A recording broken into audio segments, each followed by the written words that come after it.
Halo bro, ketemu lagi. Otak ngebul, ide ngacir, agensi orang cerdas, siap berpikir. Kata orang dulu, mitos internet sampai jadi mata uang masa depan. Apa benar? Bro, tahu nggak? Kalau dulu Bitcoin itu dianggap cuma iseng-iseng anak forum. Sekarang jadi rebutan investor, penipu, sampai pemerintah. Tapi gimana sih sejarahnya Bitcoin bisa muncul? Dan apaan itu desentralisasi yang katanya jadi senjata rahasia si kripto ini? Yuk, kita bongkar tuntas. Tapi tunggu dulu, siapkan kopi kalian sebelum lanjut. Inilah awal mula Bitcoin dari internet gelap ke sorotan dunia. Kita flashback ke tahun ke 2008 dunia, waktu itu lagi krisis ekonomi. Bank-bank besar bangkrut, kepercayaan publik ke sistem finansial konvensional hancur. Waktu itu orang kaya nangis, orang miskin makin nyicil utang. Dan lahirlah pahlawan digital Satoshi Nakamoto. Entah siapa dia, sampai hari ini masih misterius. Kayak mantan yang gak pernah ngasih kejelasan. Satoshi nerbitin white paper berjudul Bitcoin, a peer-to-peer electronic cash system. Intinya, dia pengen bikin sistem uang digital yang gak dikontrol bank. Gak bisa dimanipulasi pemerintah, transparan, dan tanpa perantara. Gak ada bank, gak ada potongan admin, gak ada CS yang bilang maaf, sistem kami sedang gangguan, kata Satoshi. Betul, bro. Now, apa itu desentralisasi? Nah, sekarang kita bahas istilah sakral di dunia kripto. Desentralisasi. Simpelnya gini, kalau sistem tradisional itu pusat-pusatan. Kayak semuanya dikontrol satu lembaga pusat, kayak bank atau pemerintah. Tapi desentralisasi itu sebaliknya. Bayangin, kamu bikin grup arisan, tapi nggak ada satu ketua yang megang duit. Semua anggota nyatet transaksi sendiri. Dan kalau ada yang bohong, semua bisa cek dan ngebantah. Itulah blockchain. Data dicatat banyak orang.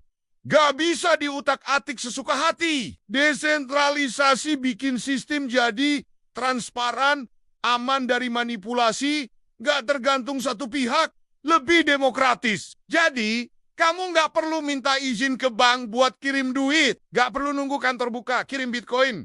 24 jam 7 hari. Bahkan pas kamu lagi pakai daster, tengah malam, sambil makan mie goreng. Kita lanjut, perkembangan Bitcoin. Dari 10.000 pizza ke 1 BTC, artinya bisa beli mobil bekas. Jadi pada tanggal 22 Mei, seorang programmer beli 2 pizza pakai 10.000 Bitcoin.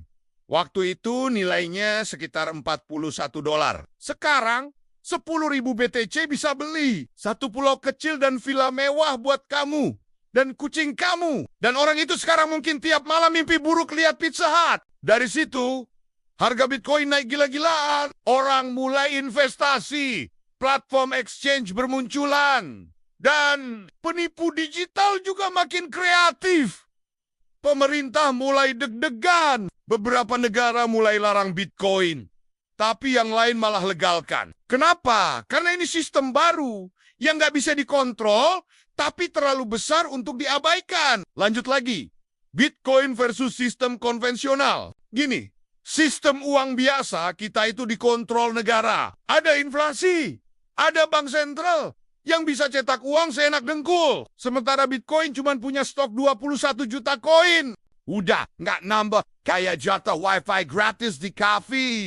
Iya kan? Di dunia yang makin digital, makin nggak percaya sama bank dan negara, Bitcoin hadir sebagai alternatif, uang yang bebas, transparan, dan nggak bisa disensor. Kalau mau belajar, jangan tunggu 5 tahun ke depan. Bro, sejarah Bitcoin itu keren. Tapi ingat, keren gak berarti bebas risiko. Teknologi desentralisasi itu powerful.